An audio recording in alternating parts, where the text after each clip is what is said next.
ಪಾಕಿಸ್ತಾನದಿಂದ ಪದೇ ಪದೇ ಡ್ರೋನ್ ದಾಳಿ ಆಗ್ತಾ ಇದೆ. ಗಡಿಯಲ್ಲಿರುವ ಭಾರತದ 20 ನಗರಗಳ ಮೇಲೆ ದಾಳಿ ಆಗಿದೆ. 20 ನಗರಗಳ ಮೇಲಿನ ದಾಳಿಯನ್ನ ಭಾರತೀಯ ಸೇನೆ ವಿಫಲಗೊಳಿಸಿದೆ. ಅವಂತಿಪುರದಲ್ಲಿ 6ರಿಂದ 8 ಪಾಕ್ ಡ್ರೋನ್ಗಳು ಧ್ವಂಸ ಮಾಡಲಾಗಿದೆ. ಶ್ರೀನಗರ, ಬಾರಾಮುಲಾದಲ್ಲೂ ಕೂಡ ಪಾಕ್ಗೆ ತಿರುಗೇಟು ಕೊಡಲಾಗಿದೆ. ಕಾರ್ಗಿಲ್ನಲ್ಲಿ ಬೆಳಗ್ಗಿನವರೆಗೆ ವಿದ್ಯುತ್ ಸಂಪರ್ಕ ಕಟ್ ಮಾಡಲಾಗ್ತಾ ಇದೆ. ನರೇಂದ್ರ ಮೋದಿ ನೇತೃತ್ವದಲ್ಲಿ ಮತ್ತೊಂದು ಕಡೆ ಮಹತ್ವದ ಸಭೆ ನಡೀತಾ ಇತ್ತು ಅಲ್ಲ, ಅದು ಮುಕ್ತಾಯ ಆಗಿದೆ. ಸಭೆ ನಡೀತಾನೆ ಇತ್ತು. ಆವಾಗ ಸಂಜೆ ಆಗ್ತಾ ಇದ್ದಂಗೆ, ಕತ್ತಲು ಆಗ್ತಾ ಇದ್ದಂಗೆ ಪಾಕಿಸ್ತಾನದ ಕಡೆಯಿಂದ ಮತ್ತೆ ದಾಳಿ ಆಗತ್ತೆ. ಈ ಬಾರಿ ಪಾಕಿಸ್ತಾನಕ್ಕಂತೂ ಸರಿಯಾಗಿ ಏಟಂತೂ ಬೀಳುತ್ತೆ. ಈ ಬಗ್ಗೆ ಮತ್ತಷ್ಟು ಮಾಹಿತಿ ನೀಡ್ತಾರೆ ನಮ್ಮ ಪ್ರತಿನಿಧಿ ಪ್ರಶೋಭ್. ನೇರ ಸಂಪರ್ಕದಲ್ಲಿದ್ದಾರೆ. ಪ್ರಶೋಭ್, ಪಾಕಿಸ್ತಾನಕ್ಕೆ ಯಾವ ರೀತಿಯಾಗಿ ಬುದ್ಧಿ ಕಲಿಸಬೇಕು ಅನ್ನೋದು ಗೊತ್ತಾಗ್ತಾ ಇಲ್ಲ. ಬಟ್ ಈ ರೀತಿಯ ಪಾಕಿಸ್ತಾನದ ನರಿ ಬುದ್ಧಿಯನ್ನು ನೋಡ್ತಾ ಇದ್ರೆ ಏನೋ ದೊಡ್ಡ ಪ್ಲಾನ್ ಇದೆ ಅಂತ ಅನಿಸ್ತಾ ಇದೆ. ಎಂ ಕುಮಾರ್, ಇವತ್ತಿನ ಒಂದು ಪ್ರೆಸ್ ಕಾನ್ಫರೆನ್ಸ್ ಅಲ್ಲೂ ಕೂಡ ವಿದೇಶಾಂಗ ಕಾರ್ಯದರ್ಶಿ ಆಗಿರುವಂತಹ ವಿಕ್ರಮ್ ಮಿಸ್ರಿ ಅವರು ಸಾಕಷ್ಟು ಕಡ್ಡಿ ಮುರಿದಂಗೆ ಮಾತಾಡಿ ಆ ಪಾಕಿಸ್ತಾನಿನ ಈಗಿರುವಂತ ಅವರ ಒಂದು ಸ್ಟ್ರಾಟಜಿಯನ್ನ ಜಗತ್ತಿನ ಮುಂದೆ ಪ್ರಸ್ತುತಪಡಿಸಿದ್ದಾರೆ. ಅದರಲ್ಲಿ ಮುಖ್ಯವಾಗಿರೋದು ಏನು ಅಂದ್ರೆ, ಅವಾಗ ಕರ್ನಲ್ ಕುರೇಶಿ ಅವರು ಕೂಡ ಇದ್ರು, ವಿಂಗ್ ಕಮಾಂಡರ್ ವ್ಯೋಮಿಕಾ ಸಿಂಗ್ ಕೂಡ ಇದ್ರು. ಆ ಸಂದರ್ಭದಲ್ಲಿ ಭಾರತೀಯ ಸೇನೆ ಇಷ್ಟೊತ್ತು ಸ್ಟಡಿ ಮಾಡಿರೋದು ಏನು ಅಂತ ಹೇಳಿದ್ರೆ, ಮುಖ್ಯವಾಗಿ ಪಾಕಿಸ್ತಾನ ಈಗ ಭಾರತದ ಮೇಲೆ ಟೆಸ್ಟಿಂಗ್ ನ ಶುರು ಮಾಡಿದೆ. ಅಂದ್ರೆ ಭಾರತದಲ್ಲಿ ಯಾವ ರೀತಿ ಒಂದು ಸೆಲ್ಫ್ ಡಿಫೆನ್ಸ್ ಸಿಸ್ಟಮ್ಗಳು ಯಾವ ರೀತಿ ಇದೆ, ಅದು ಎಷ್ಟರ ಮಟ್ಟಿನ ಹೊಡೆತವನ್ನ ತಡ್ಕೊಳ್ಳುವಂತ ಸಾಮರ್ಥ್ಯ ಹೊಂದಿದೆ. ಯಾಕೆಂತ ಹೇಳಿದ್ರೆ, ಈಗಾಗಲೇ ಭಾರತೀಯ ಸೇನೆಯ ಅಥವಾ ಭಾರತದ ಗಡಿ ಭಾಗದಲ್ಲಿರುವಂತ ಒಂದು ನಮ್ಮ ಸುರಕ್ಷತೆ ಇಡೀ ಜಗತ್ತಿಗೆ ಗೊತ್ತು. ಅದು ಪಬ್ಲಿಕ್ ಡೊಮೈನ್ ಅಲ್ಲೂ ಇರೋದು ಸಹಜ. ಯಾವುದೇ ಒಂದು ಇಂಟರ್ನ್ಯಾಷನಲ್ ಡೀಲ್ ಆದಾಗ ಪಬ್ಲಿಕ್ ಡೊಮೈನ್ ಅಲ್ಲಿ UN ಗೆ ಚಾರ್ಟರ್ ಮಾಡಿ ತಿಳಿಸೋ ಮೂಲಕ ಅಥವಾ ಒಂದು ದ್ವಿಪಕ್ಷೀಯ ಒಪ್ಪಂದ ಆದಂತ ಸಂದರ್ಭದಲ್ಲಿ ಓಪನ್ ಆಗಿ ಒಂದು ಪ್ರೆಸ್ ರಿಲೀಸ್ ನ ಕೊಡೋ ಮೂಲಕ ಎಲ್ಲೋ ಒಂದ್ ಕಡೆ ಇದನ್ನ ಯಾವ ರೀತಿ ಬಳಸ್ತಾರೆ ಅಂತ ಎಲ್ರಿಗೂ ಗೊತ್ತಿರುವಂತದ್ದು. ಆದ್ರೂನು ಈಗ ಇವರ ಒಂದು ಹೋಮ್ ಬಿಲ್ಟ್ ಮಿಸೈಲ್ ನಿಯಂತ್ರಣ ಮಾಡುವಂತ ಸಿಸ್ಟಮ್ಗಳು ಯಾವ ರೀತಿ ಇದೆ, ಎಲ್ಲೆಲ್ಲಿ ಇವರ ಲೂಪ್ ಹೋಲ್ಸ್ ಇದೆ, ಈ ರೀತಿಯಾಗಿರುವಂತ ಸ್ಟ್ರಾಟಜಿಕ್ ಆಗಿ ಒಂದಷ್ಟು ಟೆಸ್ಟಿಂಗ್ ನ ಈಗ ಪಾಕಿಸ್ತಾನ ಮಾಡಕ್ ಶುರು ಮಾಡಿದೆ. ಇದು ಹೇಳ್ತಾ ಇರೋವಾಗ್ಲೇನೆ ಭಾರತ ಎಲ್ಲವನ್ನೂ ಇಡೀ ಜಗತ್ತಿಗೆ ಹೇಳಿದೆ ಅನ್ನೋದು ಸುಳ್ಳು. ಯಾಕೆ ಅಂತ ಹೇಳಿದ್ರೆ, ಭಾರತದ ಬಳಿ ಬೆಮೆಲ್ ಇರ್ಬೋದು, BHEL ಇರ್ಬೋದು, ಹಾಗೂ ಪ್ರತಿಷ್ಠಿತ ಸಂಸ್ಥೆಗಳಾದ DRDO, ಇಸ್ರೋ ಇವೆಲ್ಲವೂ ಕೂಡ ಭಾರತದ ಸುರಕ್ಷತೆಗೆ ಎಷ್ಟು ಕೆಲಸ ಮಾಡಿದೆ ಅಂತ ನಮ್ಗೆಲ್ಲ ಗೊತ್ತಿರುವಂತ ವಿಷಯ. ಸೊ ಈ ಹಿನ್ನೆಲೆಯಲ್ಲಿ ನಮ್ಮ 3 ಲೇಯರ್ ಸೆಲ್ಫ್ ಡಿಫೆನ್ಸ್ ಏನಿದೆ ಅಂದ್ರೆ, ನಾನು ಹೇಳ್ತಾ ಇರೋದು ಟೆಕ್ನಾಲಜಿ ವೈಸ್ 3 ಪದರಗಳಲ್ಲಿ ನಮ್ಮ ಒಂದು ಯಾವುದೇ ಒಂದು ಕ್ಷಿಪಣಿ ಆಗಿರ್ಬೋದು, ಮಿಸೈಲ್ ಆಗಿರ್ಬೋದು, ಅಥವಾ ಒಂದು ರಾಕೆಟ್ ಅಥವಾ ಒಂದು ಫೈಟರ್ ಜೆಟ್ ಶತ್ರು ರಾಷ್ಟ್ರಗಳಿಂದ ಯಾವುದೇ ಒಂದು ಅನುಮತಿ ಇಲ್ಲದೆ ನಮ್ಮ ಭಾರತೀಯ ವಾಯು ನೆಲೆಗೆ ಅಥವಾ ಏರ್ ಸ್ಪೇಸ್ಗೆ ಬಂದಂತ ಸಂದರ್ಭದಲ್ಲಿ ನಾವು ಯಾವ ರೀತಿ ಅದನ್ನು ಹೊಡಿತೀವಿ ಅನ್ನೋದು ಅದು ನಮಗ್ ಮಾತ್ರ ಗೊತ್ತು. ಇದು ಸಾಕಷ್ಟು ಬಾರಿ ಈಗ ಇವರು ಟೆಸ್ಟ್ ಅಂತ ಏನ್ ಅನ್ಕೊಂಡಿದಾರಲ್ವಾ, ಅದು ಟೆಸ್ಟ್ ಪೂರ್ಣ ಪ್ರಮಾಣದ ಟೆಸ್ಟಿಂಗು ಅಲ್ಲ. ಅವ್ರ ಹತ್ರ ಈಗ ಇರೋಂತ ಡ್ರೋನ್ಗಳು, ಚೀಪ್ ಡ್ರೋನ್ಸ್, ಅದು ಒಂದಷ್ಟು ಚೈನಾದಿಂದ ಔಟ್ಸೋರ್ಸ್ ಮಾಡ್ಕೊಂಡಿದ್ದಾರೆ. ಮತ್ತಷ್ಟು ಡ್ರೋನ್ಗಳನ್ನ ಟರ್ಕಿಯಿಂದ ತಗೊಂಡಿದ್ದಾರೆ. ಸೊ ಟರ್ಕಿಯಿಂದ ಒಂದಷ್ಟು ಸಿಡಿಮದ್ದು ರೀತಿ ಒಂದಷ್ಟು ಮಾರ್ಟರ್ ಶೆಲ್ಸ್ ಗಳನ್ನ ಹಾಕಿ ನಿನ್ನೆ ರಾತ್ರಿ ಕೂಡ ಇದೇ ಟೈಮ್ ಅಲ್ಲಿ ನಾವು ಮಾತಾಡುವಂತ ಸಂದರ್ಭದಲ್ಲಿ ಒಂದಷ್ಟು ಶೆಲ್ಲಿಂಗ್ ಗಳನ್ನ ಪ್ರಾರಂಭ ಮಾಡಿತ್ತು. ಅದೇ ರೀತಿ ಇವತ್ತು ಕೂಡ 9 ನಗರಗಳ ಮೇಲೆ ಈಗ ಅವರ ಒಂದು ದಾಳಿಯ ಪ್ರಯತ್ನವನ್ನ ಮಾಡ್ತಾರೆ. ಇದು ಈಗಿರುವಂತ ಸ್ಥಿತಿ. ಇದು ಗಡಿ ಪ್ರದೇಶದಲ್ಲಾದ್ರೆ, ಇನ್ನ ರಾಷ್ಟ್ರದ ರಾಜಧಾನಿ ಡೆಲ್ಲಿಯಲ್ಲಿ ಪ್ರಧಾನಮಂತ್ರಿ ನರೇಂದ್ರ ಮೋದಿ ಆಗಿರ್ಬೋದು ಅಥವಾ ವಿದೇಶಾಂಗ ಸಚಿವರಾದ ಡಾಕ್ಟರ್ S ಜೈಶಂಕರ್ ಆಗಿರ್ಬೋದು, ಇವ್ರು ಯಾರು ಕೂಡ ಸುಮ್ಮನೆ ಕೂತಿಲ್ಲ. ಎಲ್ರೂ ಕೂಡ ಸರಣಿ ಸಭೆಗಳನ್ನ ಮಾಡ್ತಾ ಇದ್ದಾರೆ, CDS ಗಳ ಜೊತೆ ಸಭೆಗಳನ್ನ ಮಾಡ್ತಾ ಇದ್ದಾರೆ. ಜೊತೆಗೆ ಇವಾಗ ಬಂದಂತ ಸುದ್ದಿಯ ಪ್ರಕಾರ ಡಾಕ್ಟರ್ S ಜೈಶಂಕರ್ ಅವರು ನಾರ್ವೆಯ ಪ್ರಧಾನಿಗಳ ಜೊತೆ ಕೂಡ ಮಾತಾಡಿರುವಂತದ್ದು. ಸೊ ನಾರ್ವೆ ಪ್ರಧಾನಿ ಜೊತೆ ಮಾತಾಡುವಂತ ಸಂದರ್ಭದಲ್ಲಿ ಯಾವ ರೀತಿ ಈಗ ಭಾರತ ಹಾಗೂ ಪಾಕಿಸ್ತಾನದ ನಡುವೆ ಯಾವ ರೀತಿ ಒಂದು ಸ್ಟ್ಯಾಂಡ್ ಆಫ್ ಕ್ರಿಯೇಟ್ ಆಗಿದೆ, ಈ ಒಂದು ಸ್ಟ್ಯಾಂಡ್ ಆಫ್ ಸಂದರ್ಭದಲ್ಲಿ ನಾವು ಏನಕ್ಕೆ ಒಂದು ರಿಪ್ಲೈನ ಕೊಡುವಂತ ಅನಿವಾರ್ಯತೆ ಬಂತು. ಪೆಹಲ್ಗಾಮ್ ಘಟನೆ ಆಗಿರ್ಬೋದು, ಅದಾದ ನಂತರ ನಾವು ಉಗ್ರರು ಇದ್ದಂತ ಜಾಗಗಳಿಗೆ ನಾವು ಯಾವ ರೀತಿ ಒಂದು ಟಾರ್ಗೆಟ್ ಮಾಡಿ ಪ್ರಿಸಿಷನ್ ಆಗಿ ನಾನ್ ಪ್ರೊವೊಕೇಟಿವ್ ಆಗಿ ಯಾವ ರೀತಿ ನಾವು ಒಂದು ದಾಳಿಯನ್ನ ಮಾಡಿದ್ವಿ, ಇದನ್ನ ಅವರು ನಾನ್ ಪ್ರೊವೊಕೇಟಿವ್ ದಾಳಿ ಇದ್ರೂನು ಕೂಡ ಎಲ್ಲೋ ಒಂದ್ ಕಡೆ ಇದು ಪ್ರೊವೊಕೇಟಿವ್ ಅಂತ ಅಂದುಕೊಂಡ ಕೂಡಲೇನೆ ಅವರು ನಮ್ಮ ಮೇಲೆ ಯುದ್ಧದ ರೀತಿಯಲ್ಲಿ ನಮ್ಮ ಮೇಲೆ ದಾಳಿ ಮಾಡ್ತಾ ಇದ್ದಾರೆ ಅನ್ನೋದನ್ನ ಈಗ ಮಿತ್ರ ರಾಷ್ಟ್ರಗಳು ಅಂದ್ರೆ ಅದು ನಾರ್ವೆ ಇರ್ಬೋದು, ಈಗಾಗಲೇ ಅಮೆರಿಕಾಗೂ ಕೂಡ ಗೊತ್ತಾಗಿದೆ. ಅಮೆರಿಕಾದ ರಾಷ್ಟ್ರಪತಿ ಆಗಿರುವಂತ ಡೊನಾಲ್ಡ್ ಟ್ರಂಪ್ ಅವರು ಕೂಡ ಈಗ ಕೆಲವೇ ಕ್ಷಣಗಳ ಹಿಂದೆ ಒಂದಷ್ಟು ಸ್ಟೇಟ್ಮೆಂಟ್ ಗಳನ್ನ ಕೊಟ್ಟಿದ್ದಾರೆ. ಅವ್ರು ಹೇಳೋ ಪ್ರಕಾರ ಇದು ಡಿಎಸ್ಕಲೇಟ್ ಆಗ್ಬೇಕು ಅಂತ. ಹೌದು, ಡಿಎಸ್ಕಲೇಟ್ ಆಗೋದು ಎಲ್ಲರ ಒಂದು ಗುರಿ, ಆದ್ರೆ ಭಾರತದ ಸ್ಟ್ಯಾಂಡ್ ಸ್ಪಷ್ಟವಾಗಿದೆ. ಡಿಎಸ್ಕಲೇಟ್ ಆಗ್ಬೇಕು ಅಂದ್ರೆ ಮಾತುಕತೆ ಆಗ್ಬೇಕು ಅಂತ ಎಲ್ರೂ ಅಭಿಪ್ರಾಯ ಪಡೋದು. ಹೌದು, ಮಾತುಕತೆ ಹಾಗೂ ಟೆರರಿಸಂ ಒಟ್ಟಿಗೆ ನಡೆಯಲ್ಲ ಅನ್ನೋದು ನಮ್ಮ ನಿಲುವು. ಇದನ್ನ ಕಳೆದ ಬಾರಿ ನಮ್ಮ ಪ್ರಧಾನಮಂತ್ರಿ ಆಗಿರುವಂತ ನರೇಂದ್ರ ಮೋದಿ ಅವರು ಕೂಡ ಇದನ್ನೇ ಹೇಳಿದ್ರು. ಅದೇ ರೀತಿ ಈಗ ಅವರ ಒಂದು ಟೆರರಿಸಂ ಅನ್ನ ಒಂದು ಶಾಫಿ ಸಯೀದ್ ಆಗಿರ್ಬೋದು, ರೌಫ್ ಆಗಿರ್ಬೋದು, ಇವ್ರು ಯಾರ್ಯಾರು ಡೆಸಿಗ್ನೇಟೆಡ್ UN ಟೆರರಿಸ್ಟ್ ಗಳಿದ್ದಾರೆ ಅವರು ನಮ್ಮ ಭಾರತದ ಸಾರ್ವಭೌಮತ್ವಕ್ಕೆ ಅಥವಾ ನಮ್ಮ ಒಂದು ಫೆಡರಲ್ ಸ್ಟ್ರಕ್ಚರ್ಗೆ ಹಾನಿ ಮಾಡ್ತಾನೆ ಇದ್ದಾರೆ. ಇವ್ರನ್ನೆಲ್ಲರೂ ನಮ್ಮ ವಶಕ್ಕೆ ಕೊಡಿ, ಆಮೇಲೆ ಕೂತ್ಕೊಂಡು ಮಾತಾಡೋಣ. ನಿಮ್ಗೇನ್ ಇಂಡಸ್ ವಾಟರ್ ಟ್ರೀಟಿ ಆಗಿರ್ಬೋದು ಅಥವಾ ಬೇರೆ ಟ್ರೀಟಿಗಳಾಗಿರ್ಬೋದು, ಇದನ್ನೆಲ್ಲ ನಂತರದ ಮಾತು. ಮೊದಲಿಗೆ UN ಡೆಸಿಗ್ನೇಟೆಡ್ ಟೆರರಿಸ್ಟ್ ಗಳು ನೀವ್ ಏನ್ ಅವ್ರಿಗೆ ಪೋಷಣೆ ಪಾಲನೆ ಏನೇನ್ ಮಾಡ್ತಾ ಇದ್ರು ಅವ್ರಿಗೆ ನಮಗೆ ಬಿಟ್ಕೊಡಿ ಅನ್ನೋದು ನಮ್ಮ ಒಂದು ಸ್ಪಷ್ಟ ನಿಲುವು. ಅದಕ್ಕೆ ಪಾಕಿಸ್ತಾನ ಈ ಹಿಂದೆ ಕೂಡ ಯಾವುದೇ ರೀತಿಯ ಒಂದು ಸ್ಪಂದನೆ ಕೊಟ್ಟಿಲ್ಲ. ಇದಕ್ಕೆ ಈಗ ಭಾರತ ಅವರ ಮೇಲೆ ಯಾವ ರೀತಿ ಪೊಲಿಟಿಕಲ್ ಆಗಿ, ರಾಜತಾಂತ್ರಿಕವಾಗಿ, ಡಿಪ್ಲೊಮೆಟಿಕ್ ಆಗಿ ಯಾವ ರೀತಿ ಎಲ್ಲಾ ರೀತಿನೂ ಕೂಡ ಈಗ ಉತ್ತರಗಳನ್ನ ಕೊಡುವಂತ ಟೈಮ್ ಬಂದಿದೆ, ಕೊಡ್ತಾ ಇದೆ. ಇದು ಡೆಲ್ಲಿ ಹಾಗೂ ಇತರೆ ದೇಶಗಳ ಜೊತೆ ಭಾರತ ನಡೆಸುವಂತ ಸಂವಾದ ಆಗಿದೆ. ಇದನ್ನ ಹೊರತುಪಡಿಸಿ ಮುಂದಿನ ಹೆಜ್ಜೆ ಏನು ಅನ್ನೋದು ಸಾಕಷ್ಟು ಮಹತ್ವ ಪಡೆಯುತ್ತೆ. ಹೇಮಕುಮಾರ್, ಒಂದು ಯುದ್ಧ ಅಂದಿದ ತಕ್ಷಣ ಇದು ಒಂದು T20 ಮ್ಯಾಚ್ ಅಲ್ಲ. ಪಾಕಿಸ್ತಾನ ಒಂದಷ್ಟು ಟೆಸ್ಟ್ ಫೈರ್ ಗಳನ್ನ ಮಾಡ್ತಾ ಇದಾರೆ, ನಮ್ಮ ಮೇಲೆ ದಾಳಿಯನ್ನ ಮಾಡ್ತಾ ಇದಾರೆ, ಡ್ರೋನ್ ಬಿಡ್ತಾ ಇದಾರೆ. ಹೌದು, ಅದು ಆಗಿದ್ದ ನಂತರವೇ ಹೋಗಿ ಪ್ರಶೋಭ್ ಹಾಗೆ ಸಂಪರ್ಕದಲ್ಲಿರಿ. ಮತ್ತೊಂದು ಅಪ್ಡೇಟ್ ಲಭ್ಯ ಆಗ್ತಾ ಇದೆ, ಮೇಜರ್ ಅಪ್ಡೇಟ್. ಶ್ರೀನಗರದಲ್ಲಿ 3 ಬಾರಿ ಸ್ಫೋಟದ ಸದ್ದು ಕೇಳಿ ಬಂದಿದೆ. ಪದೇ 3 ಬಾರಿ ದೊಡ್ಡ ಪ್ರಮಾಣದಲ್ಲಿ ಸ್ಫೋಟ ಆಗಿದೆ. ಅವಂತಿಪುರದಲ್ಲಿ 6ರಿಂದ 8 ಪಾಕ್ ಡ್ರೋನ್ಗಳು ಧ್ವಂಸ ಮಾಡಲಾಗಿದೆ. ಶ್ರೀನಗರ, ಬಾರಾಮೂಲದಲ್ಲೂ ಕೂಡ ಪಾಕ್ಗೆ ತಿರುಗೇಟನ್ನು ಕೊಡಲಾಗ್ತಾ ಇದೆ. ಇನ್ನು ಕಾರ್ಗಿಲ್ನಲ್ಲಿ ಬೆಳಗ್ಗಿನವರೆಗೂ ವಿದ್ಯುತ್ ಸಂಪರ್ಕ ಇರೋದಿಲ್ಲ. ಶ್ರೀನಗರದಲ್ಲಿ 3 ಬಾರಿ ಈ ರೀತಿ ದೊಡ್ಡ ಮಟ್ಟದಲ್ಲಿ ಸ್ಫೋಟ ಆಗಿದೆ. ಅಲ್ಲಿ ಒಂಥರ ಏನಾಗ್ಬಿಟ್ಟಿದೆ ಅಂತ ಹೇಳಿದ್ರೆ, ಈ ಭಾರತ ಮತ್ತೆ ಪಾಕಿಸ್ತಾನ ಒಂಥರ ಟ್ರೈನಿಂಗ್ ಅನ್ಕೊಂಡ್ಬಿಟ್ಟಿದ್ದಾರೆ ಏನೋ ಗೊತ್ತಿಲ್ಲ. ಪಾಕಿಸ್ತಾನ ಸಂಜೆ ಆಗ್ತಾ ಇದ್ದಂಗೆ ಡ್ರೋನ್ ಬಿಡೋದು, ಅದನ್ನ ಭಾರತ ಹೊಡೆದಾಕೋದು. ಆದರೆ ಭಾರತ ಸುಮ್ಮನೆ ಇರೋದಿಲ್ಲ. ಭಾರತ ಇನ್ನೂ ಆರಂಭ ಮಾಡಿಲ್ಲ, ಸಮಯ ಆಗಿಲ್ಲ ಇನ್ನು ಭಾರತದ್ದು. 12 ಗಂಟೆ ಆಗಲಿ, 12 ಗಂಟೆ ಮೇಲೆ ಭಾರತದ ಪವರ್ ಏನು ಅನ್ನೋದು ಪಾಕಿಸ್ತಾನಕ್ಕೆ ಗೊತ್ತಾಗುತ್ತೆ. ಈಗ ಡಿಫೆನ್ಸ್ ಆಗ್ತಾ ಇರೋದು. ಪ್ರಶೋಭ್, ಪ್ರಮುಖವಾಗಿ ಭಾರತದ 20 ನಗರಗಳನ್ನು ಡ್ರೋನ್ ದಾಳಿ ಮಾಡ್ತಾ ಇರುವಂಥದ್ದು ಏನು ಸುಮ್ಮನೆ ಏನು ಈ 2 ಕಡೆ ಏನು ಆಗ್ತಾ ಇದೆ ಅಂತ ಹೇಳಿ ಅವರು ಡ್ರೋನ್ ಬಿಡ್ತಾರೆ, ನಮ್ಮವರು ಅದನ್ನ ಡಿಫೆನ್ಸ್ ಮಾಡ್ತಾ ಇದ್ದಾರೆ.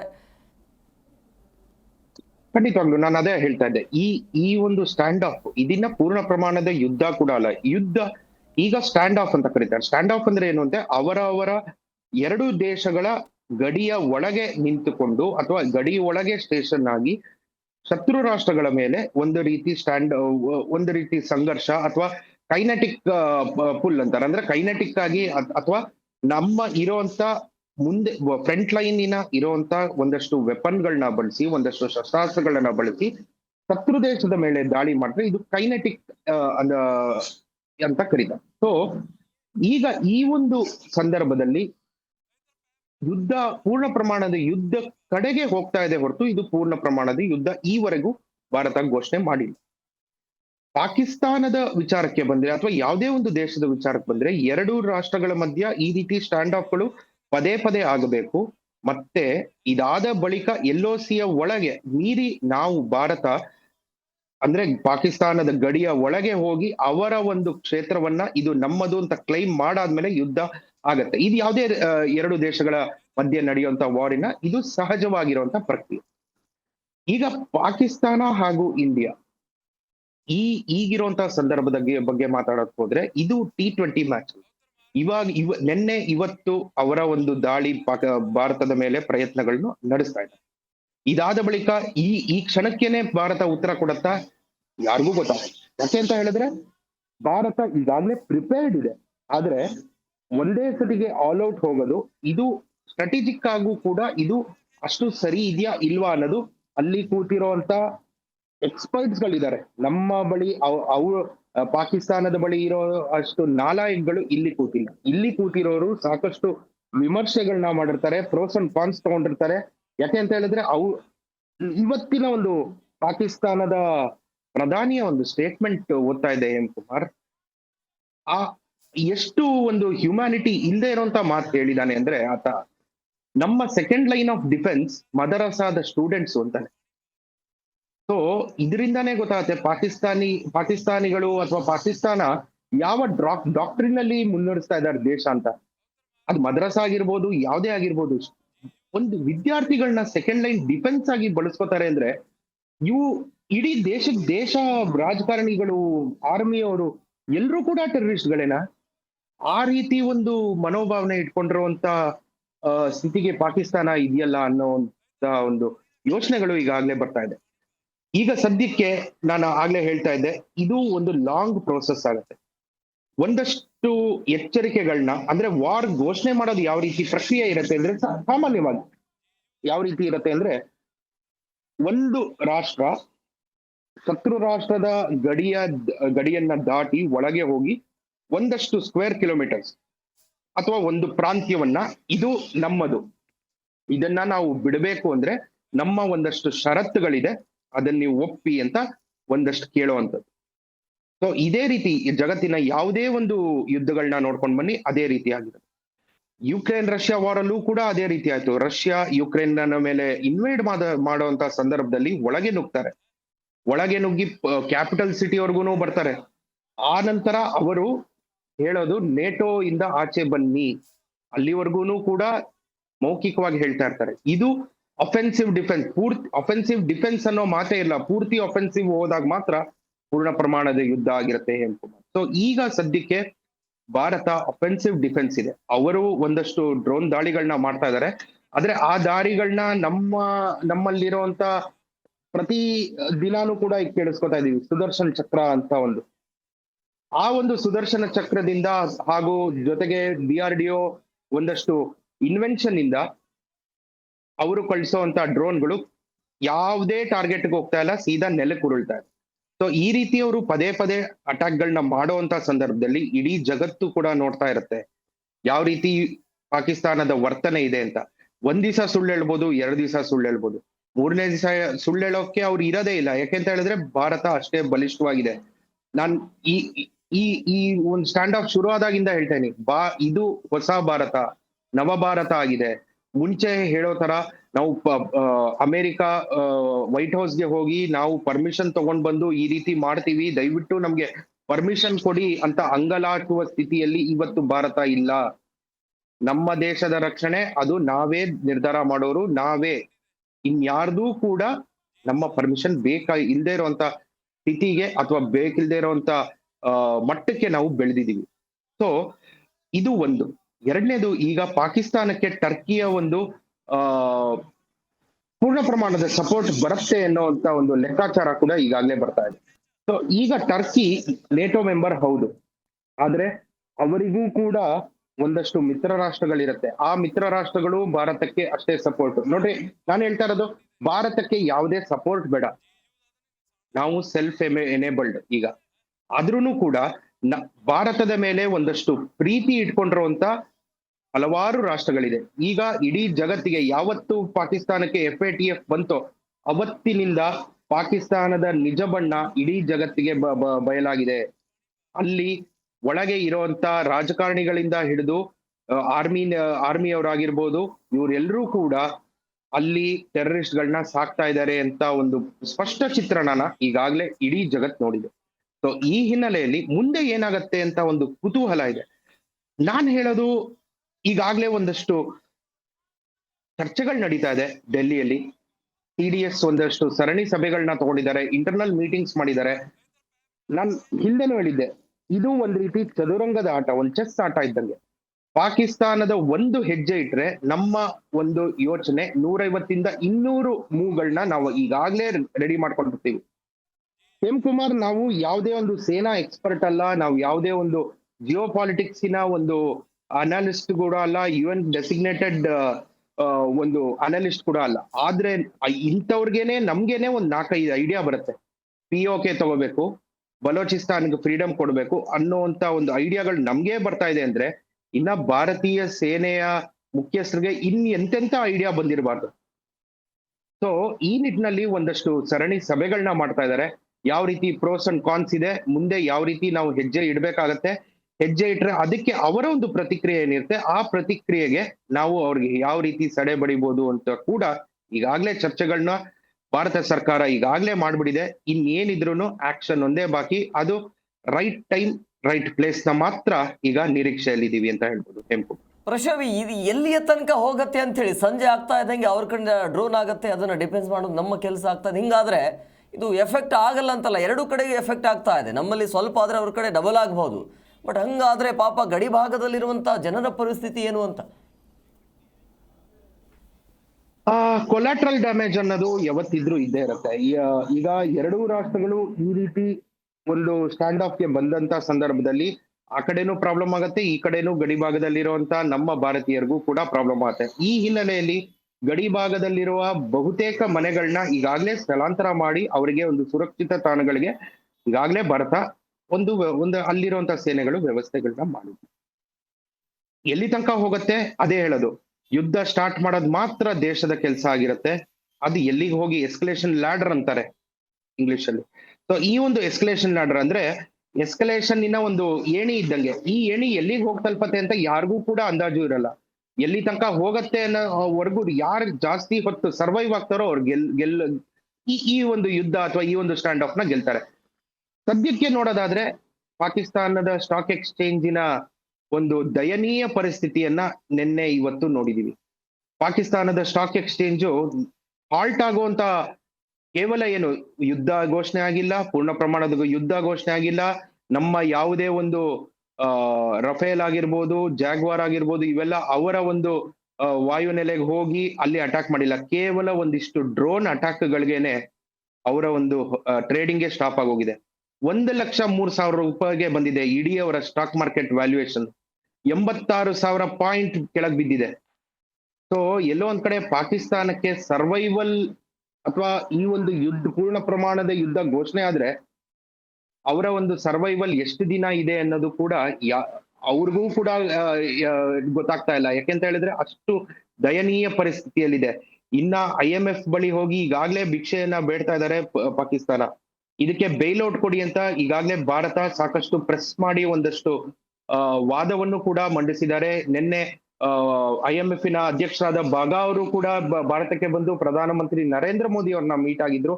ಆ ಒಂದು ಸಂದರ್ಭದಲ್ಲೂ ಇಂಡಸ್ ವಾಟರ್ ಟ್ರೀಟಿ ಆಗಿರ್ಬೋದು ಅಥವಾ IMF ನ ಒಂದು ಏಡ್ ಬಗ್ಗೆ ಕೂಡ, ಪಾಕಿಸ್ತಾನಕ್ಕೆ ಕೊಡುವಂತ ಏಡ್ ಬಗ್ಗೆ ಕೂಡ ಒಂದಷ್ಟು ಚರ್ಚೆಗಳನ್ನ ಕೂಡ ಮಾಡಿದ್ದಾರೆ. ಇದಕ್ಕೆ ವಿಕ್ರಮ್ ಮಿಸಿರ್ ಅವರು ಕೂಡ ಇವತ್ತು ಮಾತಾಡಿದ್ರು, S ಜೈಶಂಕರ್ ಕೂಡ ಮಾತಾಡಿದ್ದಾರೆ.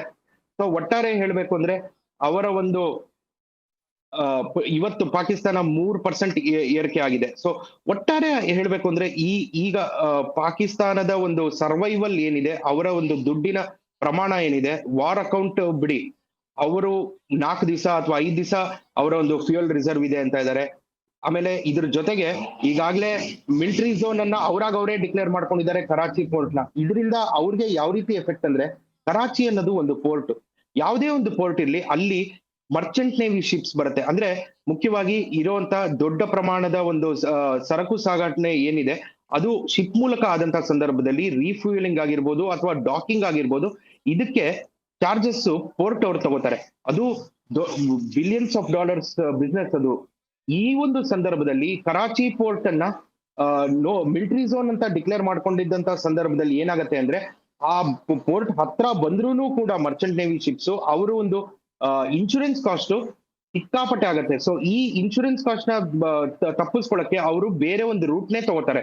ಸೊ ಆ ಒಂದು ಸಂದರ್ಭದಲ್ಲಿ ಪಾಕಿಸ್ತಾನಕ್ಕೆ ಪೋರ್ಟಿನಿಂದ ಬರುವಂತ ಆದಾಯ ಕೂಡ ಈಗ ಬಹುತೇಕ ಕಡಿಮೆ ಆಗಿದೆ. ಮಧ್ಯಾಹ್ನ ನಾನು ಎಕ್ಸ್ಪ್ಲೈನ್ ಕೂಡ ಮಾಡಿದ್ದೀನಿ, ಅಲ್ಲಿ ಮಧ್ಯಾಹ್ನ ಪೀಕ್ ಅವರ್ ಏರ್ ಟ್ರಾಫಿಕ್ ಇರುವಂತಹ ಸಮಯ ಸುಮಾರು 11 ಗಂಟೆ 12 ಗಂಟೆ ಇತ್ತು. ಆ ಒಂದು ಟೈಮಲ್ಲೂ ಕೂಡ 13 ಫ್ಲೈಟ್ಗಳು ಓಡಾಡ್ತಾ ಇದೆ ಇಡೀ ದೇಶದಲ್ಲಿ. ಅದರಲ್ಲಿ ಒಂದು 4-5 ಸಸ್ಪಿಷಿಯಸ್ ಬರುವಂತ ಫ್ಲೈಟ್ಗಳು, ಅದರಲ್ಲಿ ಒಂದು ಅಂತಾರಾಷ್ಟ್ರೀಯ ಫ್ಲೈಟ್ ಅವ್ರದ್ದು ಅಲ್ವೇ ಅಲ್ಲ, ಒಂದ್ 4 ಪಾಕಿಸ್ತಾನ ಏರ್ವೇಸ್ ಏನಿದೆ ಅವರು ಅಂದ್ರೆ ಪಾಕಿಸ್ತಾನದ ಸ್ವಂತ ಏರ್ವೇಸ್ ಏನಿದೆ ಅದು ಆ 4 ಫ್ಲೈಟ್ಗಳು ಮಾತ್ರ ಓಡಾಡ್ತಾ ಇದೆ. ಸೊ ಒಟ್ಟಾರೆ ಹೇಳ್ಬೇಕು ಅಂದ್ರೆ ಪಾಕಿಸ್ತಾನದ ಒಂದು ದಯನೀಯ ಸ್ಥಿತಿ ಏನಿದೆ ಅದು ಇವತ್ತು ಜಗತ್ತಿಗೆ ಸಾಬೀತಾಗಿದೆ. ಅವರ ಬಳಿ ಮೊದಲನೇದಾಗಿ ದುಡ್ಡಿಲ್ಲ, ಆಮೇಲೆ ಯಾರೋ ಒಬ್ಬರು ಅಂದ್ರೆ ಈಗ ನಾನು ನಿನ್ನೆನು ಹೇಳ್ತಾ ಇದ್ದೆ ಹೇಮಕುಮಾರ್, ಪಾಕಿಸ್ತಾನಿನ ಒಂದು ಪೊಲಿಟಿಕಲ್ ಸ್ಟ್ರಕ್ಚರ್ ಏನಿದೆ ಅದು ಹೈಬ್ರಿಡ್ ಗವರ್ಮೆಂಟ್ ಅಂತ ಅವ್ರಿಗೆ ಅವರೇ ಕರ್ಕೋತಾರೆ. ಹೈಬ್ರಿಡ್ ಗವರ್ಮೆಂಟ್ ಅಲ್ಲಿ ಅಂದ್ರೆ ಏನು ಅಂತ ಹೇಳಿದ್ರೆ, ಯಾವುದೇ ಒಂದು ಸರ್ಕಾರ ಅಧಿಕಾರದಲ್ಲಿ ಇದ್ರೂನು ಕೂಡ ಆರ್ಮಿಯ ಒಂದು ಇಂಟರ್ಫಿಯರೆನ್ಸ್ ಇದ್ದೇ ಇರುತ್ತೆ. ಆರ್ಮಿಯ ಜನರಲ್ ಏನಿರ್ತಾರೆ, ಆ ಆರ್ಮಿಯ ಜನರಲ್ ಅಳಿವು ಉಳಿವಿನ ಪ್ರಶ್ನೆ, ಅವರು ಎಷ್ಟು ಯುದ್ಧಗಳನ್ನ ಮಾಡ್ತಾರೆ, ಎಷ್ಟು ಟೆರರಿಸ್ಟ್ಗಳನ್ನ ಬೆಳೆಸ್ತಾರೆ ಅನ್ನೋದು. ಸೊ ಈ ಹಿನ್ನೆಲೆಯಲ್ಲಿ ಈಗ ಪಾಕಿಸ್ತಾನ ಆಸಿಮ್ ಮುನೀರ್ಗೆ ಸಾಕಷ್ಟು ಚಾಲೆಂಜಿಂಗ್ ಆಗಿದೆ. ಆ ಯುದ್ಧದ ಸಂದರ್ಭಕ್ಕೆ ಈಗಾಗಲೇ ಅವನು ತಗೊಂಡು ಹೋಗಿದ್ದಾನೆ. ಯುದ್ಧ ಆದ್ರೆ ಅವನ ಮರ್ಯಾದೆ ಅಷ್ಟೇ ಉಳಿಯುತ್ತೆ, ಆದ್ರೆ ದೇಶ ಉಳಿಯಲ್ಲ. ಈ ರೀತಿ ಒಂದು ಕತ್ರಿ ಮಧ್ಯ ಅಡಕೆ ಸಿಗಾಕೊಂಡಿರೋ ಪರಿಸ್ಥಿತಿ ಈಗಾಗಲೇ ಪಾಕಿಸ್ತಾನ ಬಂದಿದೆ. ಸೊ ಒಟ್ಟಾರೆ ಹೇಳ್ಬೇಕು ಅಂದ್ರೆ ಹೇಮಕುಮಾರ್, ಎಲ್ರಿಗೂ ಇದು ಒಂದ್ ರೀತಿ, ನಾನು ಸೋಷಿಯಲ್ ಮೀಡಿಯಲ್ಲಿ ನೋಡ್ತಾ ಇದ್ದೆ, ಎಲ್ರು ಕೂಡ ಎಕ್ಸೈಟ್ಮೆಂಟ್ ಮೋಡ್ ಅಲ್ಲಿ ಇದ್ದಾರೆ. ಸೊ ಎಕ್ಸೈಟ್ಮೆಂಟ್ ಮೋಡ್ ಎಲ್ಲೋ ಒಂದ್ ಕಡೆ, ಇವತ್ತು ನಾವು ದಾಳಿ ಮಾಡ್ಬಿಡ್ತೀವಿ, ಕರಾಚಿಯನ್ನ ಉಡೀಸ್ ಮಾಡ್ಬಿಡ್ತೀವಿ, ಅದು ಅಷ್ಟರ ಮಟ್ಟಿಗೆ ಇವತ್ತೇ ಆಗತ್ತೆ. ಭಾರತದ ಸೇನೆ ಅಷ್ಟೇ ಪ್ರಬಲವಾಗಿದೆ, ಅಷ್ಟೇ ಶಕ್ತಿಶಾಲಿಯಾಗಿದೆ, ಆದ್ರೆ ಇವತ್ತೇ ಆಗತ್ತಾ? ಅದ್ ಹಂಗ್ ಹೇಳಕ್ಕಾಗಲ್ಲ. It has to go some procedures. ಆ ಒಂದು ಪ್ರೊಸೀಜರ್ಗೆ ನಾವು ಕಾಯ್ತಾ ಇದೀವಿ. ಪಾಕಿಸ್ತಾನ ಹಾಗೂ ಭಾರತದ ಮಧ್ಯೆ ಇರುವಂತ ಪ್ರಾಬ್ಲಮ್ಗಳನ್ನ ಆದಷ್ಟು ಬೇಗ ಸಾಲ್ವ್ ಆಗ್ಬೇಕು. ಆ ಸೊಲ್ಯೂಷನ್ ಭಾರತ ಸೇನೆಯ ಮುಖ್ಯಸ್ಥರಿಗೆ ಗೊತ್ತು, ನಮ್ಮ ಸರ್ಕಾರಕ್ಕೆ ಗೊತ್ತು. ಅದನ್ನ ಸೊಲ್ಯೂಷನ್ ಕಂಡಿಡ್ಕೊಂಡೇ ಇಟ್ಕೋತಾರೆ. ಟೆರರಿಸಂ ಎಂಡ್ ಆಗತ್ತೆ ಅಂತ ನಾವೆಲ್ಲರೂ ನಂಬಿದೀವಿ. ಪ್ರಶೋಭ್, ಇವತ್ತು ರಾತ್ರಿ ಭಾರತದ ಕಡೆಯಿಂದ ಯಾವ ರೀತಿಯಾಗಿ ಅವರಿಗೆ ತಿರುಗೇಟನ್ನು ಕೊಡಬಹುದು, ಯಾವ ರೀತಿಯಾಗಿ ನಿರೀಕ್ಷೆ ಮಾಡ್ತೀರಿ? ಇಲ್ಲಿಯ ತನಕ ಭಾರತ ಏನಿಲ್ಲ, ಬರೀ ಡಿಫೆನ್ಸ್ ಮಾಡ್ತಾ ಇದೆ, ಬಟ್ ಶುರು ಮಾಡಬಹುದು ಅಂತ ಅನಿಸ್ತಾ ಇದೆ. ಹೇಮಕುಮಾರ್, ಇವತ್ತಿನ ಒಂದು ಬೆಳವಣಿಗೆ ನೋಡಿದ್ರೆ ಎಲ್ಲೋ ಒಂದ್ ಕಡೆ ಬಹುತೇಕ ವಿಶ್ವದ ಎಲ್ಲಾ ರಾಷ್ಟ್ರಗಳು ಕೂಡ ಭಾರತದ ಪರ ನಿಂತಿದೆ.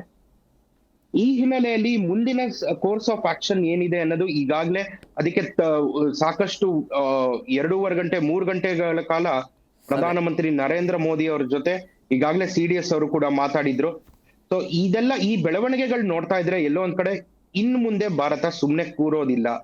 ಕೇವಲ ಅಫೆನ್ಸಿವ್ ಡಿಫೆನ್ಸ್ಗೆ ನಾವು ರಿಸ್ಟ್ರಿಕ್ಟ್ ಮಾಡ್ಕೊಂಡಿರಲ್ಲ, ಮುಂದೆ ಕೊಡುವಂತ ಪೆಟ್ಟು ಪಾಕಿಸ್ತಾನಕ್ಕೆ ತಡ್ಕೊಳಕ್ ಆಗದೆ ಇರೋಷ್ಟು ದೊಡ್ಡ ಪ್ರಮಾಣದ ಪೆಟ್ಟಂತೂ ಕೊಡೋದಂತೂ ಸತ್ಯ ಅಂತ ಹೇಳ್ಬೋದು ಹೇಮಕುಮಾರ್. ಅಂದ್ರೆ ಎಲ್ಲಿಯ ತನಕ ಡ್ರೋನ್ಗಳನ್ನ ಹಾರಿಸ್ತಾನೆ ಇರ್ತಾರೆ ಇವರು ಅಂತ ಹೇಳಿ, ಅದು ಖಾಲಿ ಆಗಲ್ವಾ ಡ್ರೋನು? ಒಂದಷ್ಟು ಭಾರತ ಸೇನೆಯ ಮೂಲಗಳು ಒಂದಷ್ಟು ಡ್ರೋನ್ಗಳ ಒಂದಷ್ಟು ಫೋಟೋಗಳನ್ನ ತೋರಿಸಿದ್ದಾರೆ. ಆ ಡ್ರೋನ್ಗಳ ಫೋಟೋ ನೋಡ್ರೆ ನಂಗೆ ಮೊದಲನೇದಾಗಿ ಜ್ಞಾಪಕ ಬಂದಿದ್ದು, ಈ ಮದುವೆ ಮತ್ತೆ ಇತರೆ ನಮ್ಮ ಸಮಾರಂಭಗಳಲ್ಲಿ ಡ್ರೋನ್ಗಳ ಈ ಫೋಟೋ ವಿಡಿಯೋ ಮಾಡಕ್ಕೆ ಡ್ರೋನ್ಗಳನ್ನ ಹಾರಿಸಲ್ವಾ, ಆ ತರ ಇದೆ ಡ್ರೋನ್ಗಳು. ಅಲ್ಲ, ಆದ್ರೆ ಅವರ ಬಳಿ ಒಂದಷ್ಟು ಅನ್ಮ್ಯಾನ್ಡ್ ಏರಿಯಲ್ ವೆಹಿಕಲ್ಸ್, UAV ಅಂತ ಏನ್ ಹೇಳ್ತೀವಿ, ಅದರ ಗತಿ ಇಲ್ಲ. ಈ ರೀತಿ ಅವ್ರು ಟೆಸ್ಟ್ ಮಾಡೋದು ನೋಡ್ರಿ, ಆ ಟೆಸ್ಟ್ ಮಾಡಕ ಈಗ ಸಾಮಾನ್ಯವಾಗಿ ಒಂದು ಟೆಸ್ಟ್ ಡೋಸ್ ಕೊಡೋವಾಗ್ಲೂ ಒಂದ್ ರೀತಿ ಯೋಗ್ಯತೆ ತಕ್ಕಂಗ್ ಕೊಡ್ಬೇಕ್ರಿ. ನಾನು ಹೇಳೋದು, ಭಾರತ ಅಷ್ಟು ಶಕ್ತಿಶಾಲಿಯಾಗಿದೆ, ಅಟ್ಲೀಸ್ಟ್ ಒಂದ್ ಸ್ವಲ್ಪ ಆದ್ರೂ ಗೊತ್ತಾಗ್ಲಿ, ನಿಮ್ ಹತ್ರ ಇದೆ ಅನ್ನೋದಾದ್ರೂ ಗೊತ್ತಾಗ್ಲಿ. ಆ ರೀತಿ ಒಂದು ಮದುವೆಗೆ ಯೂಸ್ ಮಾಡೋ ಡ್ರೋನ್ ಕಳಿಸಿದ್ರೆ ಇದಕ್ ನಂಗೆ ಅನ್ಸೋದು, ಅಷ್ಟು ದೊಡ್ಡ ಸುದರ್ಶನ್ ಬೇಕಾ ಅಂತ. ಆ ರೀತಿ ಡ್ರೋನ್ಗಳಿಗೆ ಸಿಡಿಮದ್ದನ್ನ ಕಳಿಸ್ತಾರಲ್ರಿ ಅವರು. ಸೊ ಒಟ್ಟಾರೆ ಹೇಳ್ಬೇಕು ಅಂದ್ರೆ ಈ ಪಾಕಿಸ್ತಾನದ ಸ್ಥಿತಿ ಒಂದ್ ರೀತಿ, ಹೌದು ಇವ್ರು ನಮ್ಮ ಶತ್ರು ರಾಷ್ಟ್ರನೇ, ಇಲ್ಲ ಅನ್ನಕ್ಕಾಗಲ್ಲ, ಆದ್ರೆ ಇಷ್ಟು ವೀಕ್ ಆಗಿರುವಂತ ಒಂದು ಅಪೋನೆಂಟ್ ಆಗ್ಬಿಟ್ರಲ್ಲ ಒಂದು ಟೈಮಲ್ಲಿ. ಅದಕ್ಕೆ ಹೇಳೋದು, ಯಾವುದೇ ಒಂದು ಸರ್ಕಾರ ಇರ್ಬೋದು, ಆ ಒಂದು ಸರ್ಕಾರದ ಡಾಕ್ಟ್ರಿನ್ ಅಥವಾ ದೇಶದ ಡಾಕ್ಟ್ರಿನ್ ನೋಡ್ರಿ, ನಮಗೆ ನಮ್ಮ ಭಾರತಕ್ಕೆ ಮಾದರಿ ಯಾರು ಅಂದ್ರೆ ಅದು ಅಬ್ದುಲ್ ಕಲಾಂ ಆಗಿರ್ಬೋದು. ಈ ರೀತಿ ಜನರನ್ನ, ಈ ತರ ಸೈಂಟಿಸ್ಟ್ ಗಳನ್ನ, ಅಥವಾ ಇಸ್ರೋ ಸಿವನ್ ಆಗಿರ್ಬೋದು, ರಾಧಾಕೃಷ್ಣ ಆಗಿರ್ಬೋದು, ಇಂಥವ್ರು ನಮ್ಮ ಮಾದರಿ ರೀ. ಅವ್ರಿಗೆ ಮಾದರಿ ಯಾರು? Hafiz Saeed, Osama bin Laden ರೀ. ನಾವು ಹೆಮ್ಮೆಯಿಂದ ಹೇಳ್ಕೋಬಹುದ್ರಿ, ನಮ್ಮ ಮನೆಯಲ್ಲಿ ಅಬ್ದುಲ್ ಕಲಾಂ ಇದ್ರು. ಭಾರತ ನಮ್ಮ ಮನೆ ಅಂತ ಹೇಳಿದ್ರೆ, ನಮ್ಮ ಭಾರತದ ಮನೆಯಲ್ಲಿ ಅಬ್ದುಲ್ ಕಲಾಂ ಇದ್ರು, ರಾಧಾಕೃಷ್ಣನ್ ಇದ್ದಾರೆ, ಇಸ್ರೋ ಸಿವನ್ ಇದ್ದಾರೆ. ಈ ರೀತಿ ಸಾಧನೆ ಮಾಡಿದವರು ನಮ್ಮಲ್ಲಿದ್ದಾರೆ. ಅವರಲ್ಲಿ ಯಾರಿದ್ದಾರೆ? ಹಫೀಜ್ ಸಯೀದ್, ರೌಫ್, UN ಡೆಸಿಗ್ನೇಟೆಡ್ ಟೆರರಿಸ್ಟ್ಗಳು, ಆರ್ನೂರಕ್ಕೂ ಹೆಚ್ಚು ಟೆರರಿಸ್ಟ್ ಕ್ಯಾಂಪ್ಗಳು. ಈ ರೀತಿ ಸ್ಥಿತಿಯಲ್ಲಿ ಈಗ ಪಾಕಿಸ್ತಾನ ಬಂದಿದೆ. ಸೊ ಈಗ ಅವರು ಡ್ರೋನ್ಗಳ ಅಟ್ಯಾಕ್ ಎಷ್ಟ್ ದಿನ ನಡೆಸ್ಬೋದು? ನಿನ್ನೆ ಒಂದು ಅಂದಾಜಿನ ಪ್ರಕಾರ 500-600 ಡ್ರೋನ್ ಅಂತ ಇದ್ದಾರೆ. ಮುಂದಿನ ದಿನಗಳಲ್ಲಿ ಇವತ್ತು ಕೂಡ ಒಂದು 500-600 ಡ್ರೋನ್ ಬಿಟ್ರು ಕೂಡ ಅವ್ರ ಹತ್ರ ಇನ್ನೆಷ್ಟು ಇರ್ಬೋದು, ಅವರ ಬತ್ತಳಿಕೆಯಲ್ಲಿ ಇನ್ನೆಷ್ಟು ಇಟ್ಕೊಳಕ್ ಸಾಧ್ಯ? ಅಷ್ಟೊಂದು ಪುಟ್ಟ ರಾಷ್ಟ್ರ. ಇವತ್ತು ಯಾರೋ ಒಬ್ರು ಕರ್ನಾಟಕದ ಒಬ್ರು MLA, ನಂಗೆ ಹೆಸರು ಮರ್ತೋಗಿದೆ, ಅವ್ರು ಹೇಳ್ತಾ ಇದ್ರು ಕರ್ನಾಟಕದಷ್ಟು ದೊಡ್ಡದಿಲ್ಲ, ಯಾಕೆ ಅಷ್ಟು ಆಡ್ತಾರೆ ಅಂತ ಹೇಳ್ತಾ ಇದ್ರು. ಸೊ ಈ ರೀತಿ ಅಷ್ಟು ಚಿಕ್ಕ ರಾಷ್ಟ್ರ ಇಷ್ಟೆಲ್ಲಾ ಉದ್ದಟತನ ಪ್ರದರ್ಶಿಸ್ತಾ ಇದೆ. ಇವತ್ತಲ್ಲ ನಾಳೆ ಅದು ಬೇರೆ. ಆಮೇಲೆ ಆ ಒಂದು ಅಂತ್ಯ ಬಲೂಚಿಸ್ತಾನ್ ಹಾಗೆ ಆಗತ್ತೆ ಅಂತ. ನಮ್ದೇ ದೇಶ ಅಂತ ಹೇಳಿ ಅವರು ಬೇರೆ ಘೋಷಣೆ ಕೂಗ್ಬಿಟ್ರು.